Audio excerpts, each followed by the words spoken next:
ciidamada BSF ayaa ka hadlay dagaalkii ka dhacay laak ee Boosaaso. Sarkaal sare u hadlay ciidamada ayaa xaqiijiyay in lala eegtay duqeymo dhanka cirka gaar ahaan droniska iswada ayay xaqiijiyeen in lagu duqeeyay iyadoo sarkaalku uu sheegay in maamulka Puntland uu si daran ula dagaalamay ciidamada BSF oo ka howlgala ee Puntland.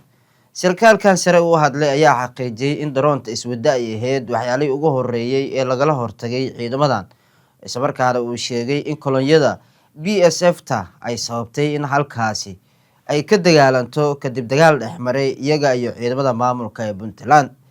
sarkaalkan sare oo ka tirsan ciidamada BSF-ta ayaa markii ugu horeysay si rasmi ah u xaqiijiyay in ciidamada BSF-ta ay hoos tagaan dowladda federaalka ee Soomaaliya, isagoo sheegay in ciidamada BSF-ta ay ka tirsan yihiin dowladda dhexe aysan ka amar qaadaneen Puntland oo ay ka amar qaadan doonaan ee Villa Soomaaliya.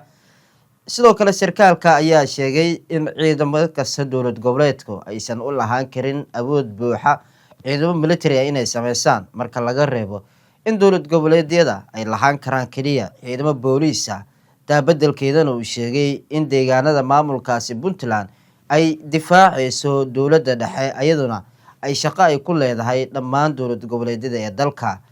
ciidamada BSF-ta ayaa xaqiijiyay mowqifkooda iyagoo markii ugu horeysay si rasmi ah u xaqiijiyay inay ka tirsan yihiin ciidamada dowladda dhexe. Puntland ayay shalay sheegtay inay soo afjareen ciidamada BSF-ta oo ay ka adkaadeen, sidoo kalena waxay soo bandhigeen gaadiid dagaal iyo ciidamo maxaabiis ah oo ay sheegeen inay ka qabteen ciidanka BSF. wixii faahfaahin kale ka soo kordha halkan kala socmaasane.